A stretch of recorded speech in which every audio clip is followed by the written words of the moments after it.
Hey y'all, welcome to Freedom Makers. I'm Amanda, and today we're going to talk about essential oils to take with you to the hospital if you are having surgery. I am having a hysterectomy in a few days, and so I have a whole plan set up, what I'm bringing with me, when we're going to use it. It's all written down. If you want to bring essential oils with you to the hospital, you definitely want to mention that in your post-op appointment. Talk to your doctor about it first. Let them know like what you're planning on using, what you would like to use, why. They may have questions. There may be policies that you're unaware of that you would need to skirt around or leave them home for some reason, or like there are so many different things. Every hospital has different policies, and you kind of need to know what those are before you just bring them in there. Thankfully, I have a doctor that is completely good with my usage of essential oils. She encourages it. She asked me if I would just bring my diffuser with me from home. She was so supportive, and I was really appreciative for that. So I'm going to let you guys in on what my game plan is as far as essential oils are concerned. First, I am bringing my Lumo. This is from doTERRA. The Lumo is probably my favorite diffuser. It can go for 10 hours, so this is going to be great to diffuse at night. It can go all night. It runs intermittently, so it will turn off for a little bit and then it turns back on, and it goes off and on all night, and that's going to be perfect for this situation. Normally at home I let mine run like for an hour right at bedtime, and then it turns off for the night. That's with the pedal diffuser. But with this guy, and because of this situation, I want it to run intermittently all night, just so that I have those calming benefits of the oils that I'm going to choose throughout the night. So this is number one, bring your diffuser. So with that packed, and we're going to pack some oils as well, but I want to talk about the morning of surgery. So the morning of surgery, there are a few things that I'm probably going to want to do. I'm kind of going to wait and see how I'm feeling. If I'm anxious, I'm going to use Serenity. If I feel a little bit of tension, like a headache coming on or anything like that, and I'm just, a lot of the times that will happen to me because of worry, like if I kind of get stressed out, I'll use some peppermint on my temples, and that will help to ease that some. I don't anticipate that happening. I feel very calm about this surgery. I have peace about it, that this is what I need to do, and so I'm not really concerned about that, but just in case, I know what oils to grab. I'm also going to be using black pepper on my veins. So the veins in your arm, like where you would normally get an IV, mine are usually pretty strong, but I did read a controlled study from 2012 that showed that black pepper rubbed on veins prior to being stuck causes them to rise to the surface. And so that can help with people that have weak veins or normally get like stuck multiple times because they can't find your vein or whatever. Just in case, as a precaution, I'm going to do that anyway.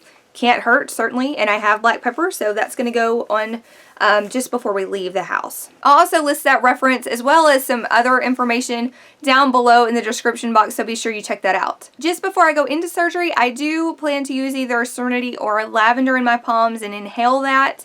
I was actually thinking about talking to the anesthesiologist as well and seeing if he was okay with me putting some lavender in a cotton swab in my mask. I just love the calming effect of lavender. Serenity is even better. It has higher levels of linalool. I never say it right. I'll spell it so you guys can see what I'm saying.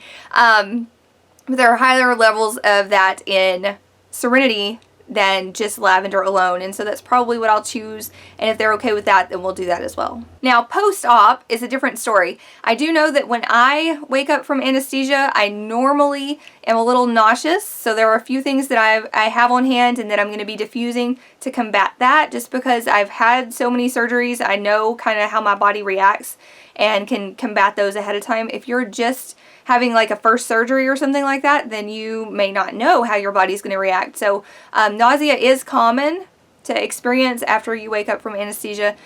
So that is something that anybody would benefit being prepared with. I'm going to be bringing my peppermint oil to diffuse in the room once I get into my room post-operation. And depending on how I'm feeling, I may want some lavender in with that as well. Lavender and peppermint go great together. That, along with lemon, is something that we diffuse those three together all the time, especially in this season. With all the pollen outside and everything, those three are really helpful together. But in the room, lavender and peppermint sound like a good combo for me. The next day after surgery, I know I'm going to be encouraged to get up and walk as quickly as possible. That's so that you can combat the risk of blood clots. That happens to a lot of people, just the longer that you stay sedentary. the bigger a chance there is that you'll get a clot. And so we want to combat that by walking. And so to kind of motivate me to get up and go and start moving around and stuff and just kind of give me a little pep, I'm going to be using Elevation and Peppermint in my diffuser the morning after surgery. That's going to help me get up and go and just feel motivated and pumped. Elevation is one of my favorite oils to combat just hopeless feelings or any kind of sadness. I'm not sure exactly how I'm going to react to this surgery as far as emotionally, because I am a little bit nostalgic about the fact that I'm not going to be able to bring birth life into this world ever again. I'm if you're a mom, you could understand that, I'm sure. But post-operation, I'm not sure I'm going to be thinking about that. I'm probably just going to be thinking, ow. But just in case, I think that the Elevation is going to be a good choice either way it goes. If I need it for motivation or if I need it for helping me with the emotional effects that I might be experiencing, I don't know. So that with Peppermint are one of my favorites anyway. Those two go really, really well in a diffuser together. I like to put those on my hands and sniff those if I'm ever feeling sad or lonely or upset about anything. Any kind of downer, that's an upper. The Elevation is amazing, and I highly recommend it for anybody dealing with any kind of emotional effects after surgery. I've also talked to my doctor about using essential oils internally to combat inflammation and to help me with the pain that's going to be associated with any inflammation after surgery. And so we've talked about turmeric and copaiba extensively, and she agrees that that is going to be fine. There shouldn't be any issues with it thinning my blood or anything like that. So I'm good to go on that end. She encouraged me to do what I normally do, and I normally take copaiba and or turmeric every day anyway. So she was fine with that, so I'm good there. doTERRA does have copaiba in soft gels, so if you're using copaiba, it's just an easier way to take it than putting it in a capsule yourself. I'm not a huge fan of just putting things under the tongue. It is the quickest way to the bloodstream, but I just don't really like it. I'd rather just take it like this or in a capsule than I make at home, so I'll be doing that with the copaiba and the turmeric and taking that internally. The last thing I'll leave you with is rosemary. Rosemary is one of my favorite oils of all time. I love it, love it, love it. I very often smell like rosemary. If you smell rosemary, just look around. I'm probably coming. I use this all the time. It just makes me feel grounded and strong, and I love the smell of it. It's like a breath of fresh air. It reminds me of my grandmother and being in her garden when I was growing up, and it's just a peaceful smell to me.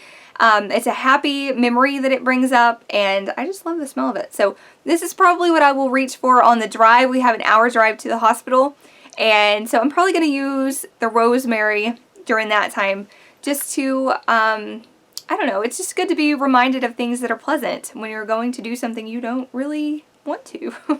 I do believe that this surgery is definitely the right decision for me. I'm really looking forward to just having it done with and over at this point. I feel like I've been talking about it and dealing with just preparing for it for a really long time, and I'm ready just to bite the bullet and get it over with. So I hope some of these suggestions help you guys out. If you use essential oils and you have used them pre, during, or post surgery and have any other suggestions, or if you guys have any questions, definitely leave those in the comment section below. Check out the description box. I'll have more information in there. Thank you guys so much for being here. I appreciate all of the well wishes and the prayers and the support, the love that you guys have been showering on me lately. I really, really appreciate that. I read every single comment. I don't always reply to every single one, but I appreciate you guys so much. Thank you from the bottom of my heart for just being so supportive during this time. If you or a loved one is having surgery now or in the future coming up, definitely share some of these videos. I hope that in sharing these things that I'm doing and things that are helping me, that I can help others. So thank you guys so much for being here, and I hope you're having an awesome day. I'll catch you next time. Bye guys.